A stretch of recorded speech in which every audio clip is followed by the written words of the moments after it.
Assalamualaikum warahmatullahi wabarakatuh. Alhamdulillah bi ni'matihi tatimmus shalihat. Asyhadu an la ilaha illallah wahdahu la syarikalah wa asyhadu anna Muhammadan abduhu wa rasuluh la nabiyya ba'dah. Allah Ta'ala fil Qur'anil Karim. Auzubillahi minasyaitonir rajim. Zuina linnasi hubbus syahawati minan nisa wal banin wal qanatiril muqantarah minaz zahabi wal fiddah wal khailil musawwamatil wal an'ami wal hars zalika mata'ul hayatid dunya wallahu indahu husnul ma'ab. Sallallahu alaihi.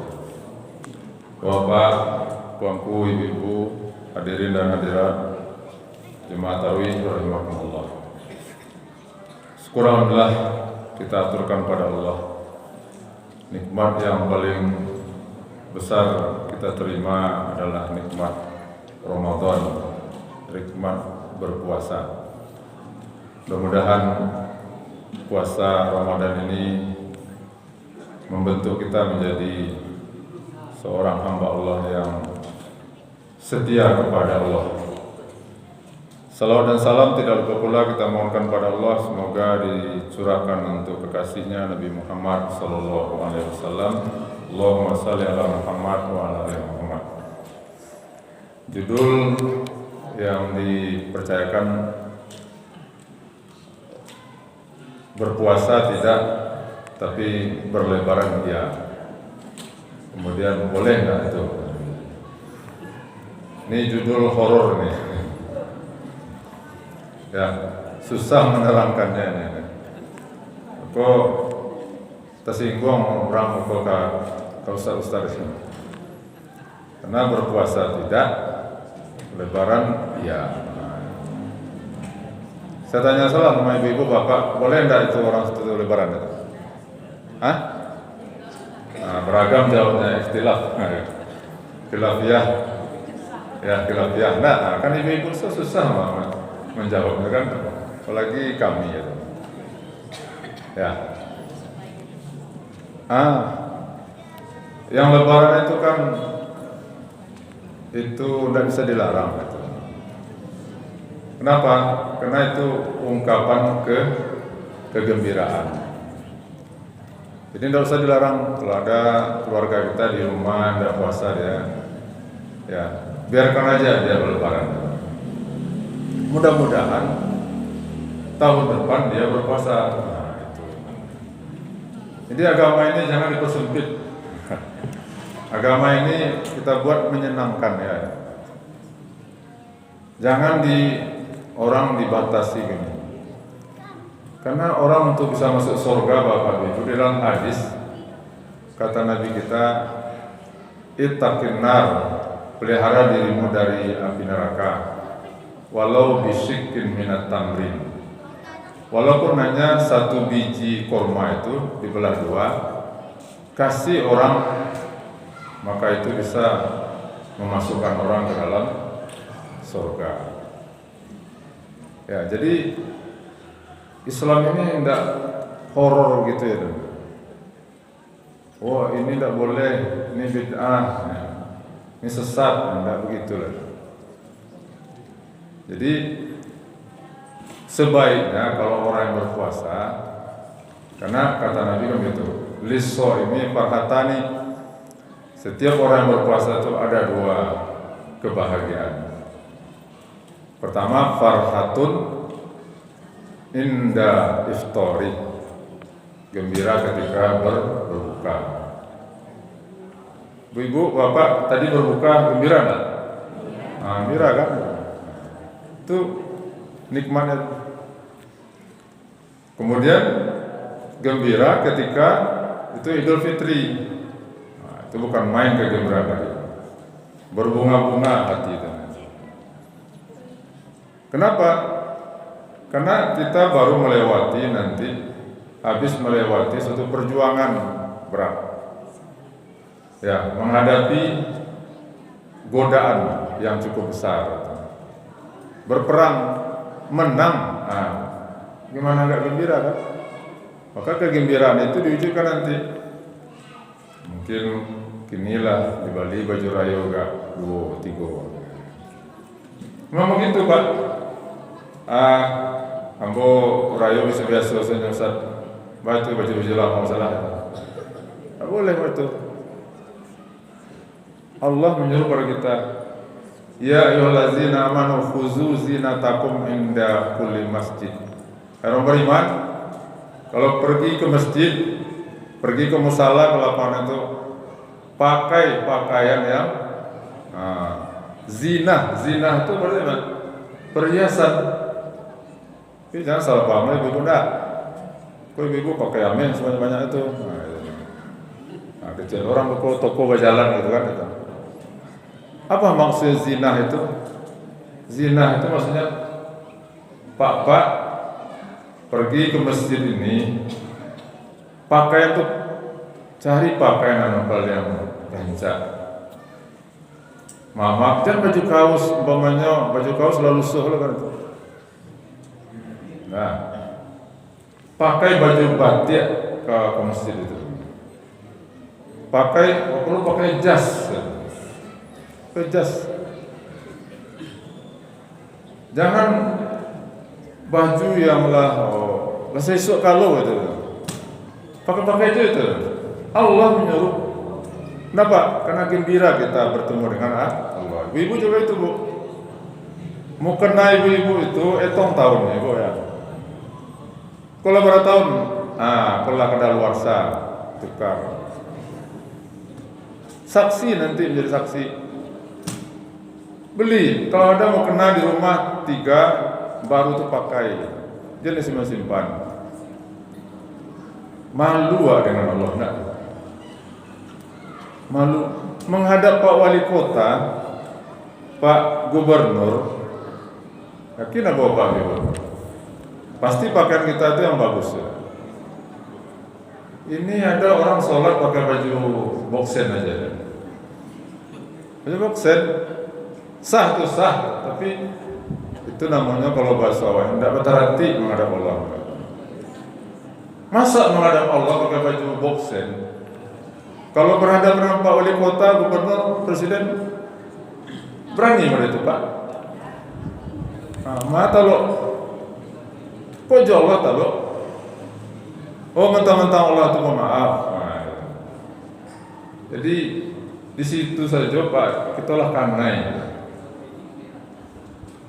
Jadi ambil, maka lebaran besok baju baru, bisa. Kalau tidak ada baru, yang paling terbaru, yang paling rancak. Bapak pakai parfum, ibu dosa. Boleh.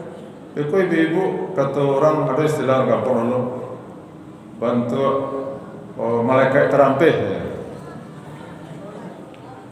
Latu 20 meter itu masih baunya masih apa? Nah, itu mengundang fitnah.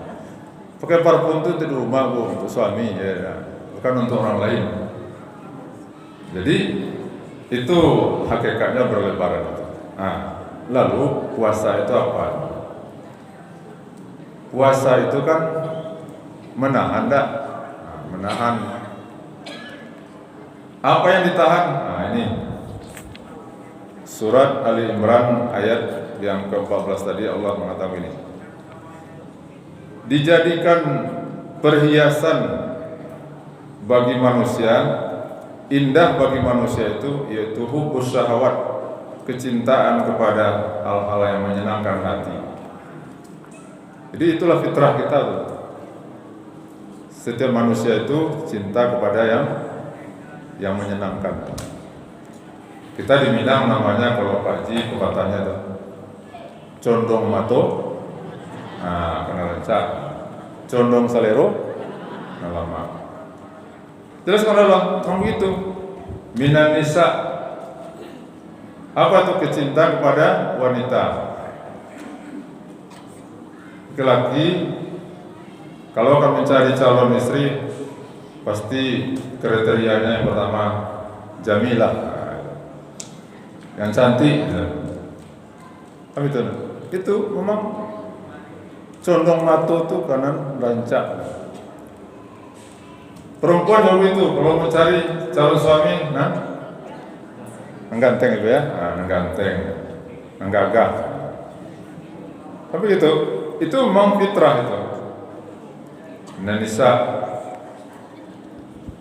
Kemudian wal banin, apalagi kesukaan kita itu suka kepada anak keturunan. Rasanya kurang bahagia kalau belum dapat anak dari hasil perkawinan, kecuali takdir Allah. Makanya sekarang ada orang namanya bayi tabung, itu enggak? Bayi tabung. Supaya apa? Supaya dapat anak. Kalau belum juga, tabani namanya, angkat anak angkat. Rasulullah juga melakukan itu dulu. Namanya Zaid bin Harisah. Kenapa? Karena anak itu adalah merupakan kebahagiaan. Namanya qurratu a'yun namanya. Itu belahan hati ya. Apalagi wal qanatirul muqantarah, yaitu perhiasan yang banyak. Ini setiap kita fitrah kita itu punya kekayaan yang banyak. Kalau perlu satu mobil jadi 2 mobil, rumah ya banyak, emas juga begitu. Memang sifat manusia seperti itu, Pak. Jadi jangan disalahkan manusia ini kalau manusia ingin jadi orang kaya. Tidak dilarang. Minaz zahab, dari emas, wal fiddah. Kekayaan tadi lambangnya adalah emas dan perak. Tapi hati-hati Pak Bu, zahab ini, kenapa zahab emas? Zahab itu bahasa Arab itu. Apa arti zahab itu? Pergi. Gara-gara emas bisa pergi, bisa hilang apa? Iman orang. Gara-gara emas bisa hilang persaudaraan. Ya tuh Bu. Itu makanya Allah mengistilahkan kata emas itu zahab, berasal zahaba ya zahabu, zahab, bisa hilang, bisa pergi. Gara-gara emas kepribadian orang bisa dijual. Wal fiddah, dan perak. Apalagi wal khailil musawwamah wal an'am wal hars. Yang disukai manusia lagi adalah, kalau di sini bahasanya adalah kuda-kuda yang kokoh lagi kuat. Kalau kini kan rasanya bapak ibu tidak ada yang punya kuda, tapi es kuda ada. Yang punya kuda itu orang di Bengkulu. Mahal harganya. Dulu memang kuda menjadi lambang keberanian, lambang keperkasaan kuda. Lalu kalau sekarang apa itu? Kuda ini maksudnya itu mobil, kendaraan. Awalnya ada orang di hari hujan, musim hujan, udahlah. Yang penting bata dua, dapat mana mobil ferry jadilah. Yang kecil itu yang kita itu bantu umang-umang gitu. Pekolah jalan 1 tahun. Timbul penganalnya, sampai atau kemana. Lalu ditingkatkan menjadi kijang lah. Kijang jantan. Lalu apa? Cari tetangga lah berubah. Jadi kijang super lah. Lalu apa? Kurang menarik. Cari loleh Avanza lah. Ini apa? Pajero, Alphard, Fortuner, ya, Ras. Banyak mobil ini. Nah, itu Pak Bu, memang itu hubus syahwat itu merupakan fitrah dari manusia. Tapi ingat kata Allah, zalika mata'ul hayatid dunya. Itu adalah hanya kesenangan dunia. Karena ini kesenangan, inilah gunanya Allah SWT menurunkan kepada kita bahwa suatu syariat, yaitu puasa. Apa guna puasa ini? Adalah untuk al-imsak, menahan gejolak syahwat kita itu. Syahwat kepada lawan jenis ditahan di bulan puasa. Di luar bulan puasa, disalurkan melalui pernikahan. Jangan seperti kumpul kebo. Hewan kan kumpul kebo, kumpul kabau namanya. Cuman dihaluskan. Pergaulan bebas, tidak begitu. Inilah gunanya puasa ini, Pak. Jadi dikendalikan. Jadi puasa ini adalah mengendalikan keinginan-keinginan kita. Agar apa? Agar kita dalam hidup ini tidak memperturutkan yaitu keinginan-keinginan tadi itu. Menurut ahli psikologi dan menurut seorang tokoh tasawuf yang bernama Imam Al-Ghazali, ternyata keinginan-keinginan kita itu, syahwat kita itu, nafsu kita itu banyak rupanya jenis-jenis yang palsu. Ada kata Al-Ghazali, syahwat kita itu namanya nafsu amarah. Apa tuh? Kata Allah, wa inna nafsa la amaratun bisu. Sesungguhnya nafsu itu ada yang menyuruh untuk berbuat keburukan. Itu ayat berkaitan dengan Nabi Yusuf dengan Zulaikha. Illa ma rahima rabbi. Kecuali nafsu itu dirahmati oleh Allah. Jadi tidak munafik. Nabi Yusuf dikatakan oleh Allah, wa qad hamma biha. Nabi Yusuf ingin bersama Zulaikha yang cantik itu, dan Zulaikha wa qad hammat bihi. Zulaikha juga ingin itu. Tapi disitulah di tengah-tengahnya itu ada agama. Itulah gunanya Pak Bu, kita beragama. Nabi Sulaiman alaihissalam dikaruniai oleh Allah kekuasaan, dikaruniai oleh Allah kekayaan. Tetapi Nabi Sulaiman prinsipnya apa? Haza min fadli rabbi.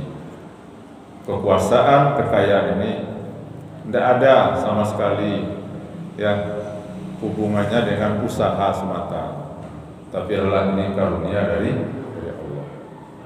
Kok modeliku awak Pak Bu memaci namanya kekayaan itu? Kok modeliku orang-orang yang berpuasa kini di Indonesia kok menganggap ini adalah karunia dari Allah? Tidak akan terjadi korupsi besar-besaran. Ya Pak ya? Akan terjadi Pak. Tapi hari ini orang mencampakkan keyakinan itu Pak. Maka banyak sekarang orang seperti Qarun. Qarun ketika ditanya oleh rakyatnya, Qarun, dari mana kau dapatkan kekayaan sebanyak ini?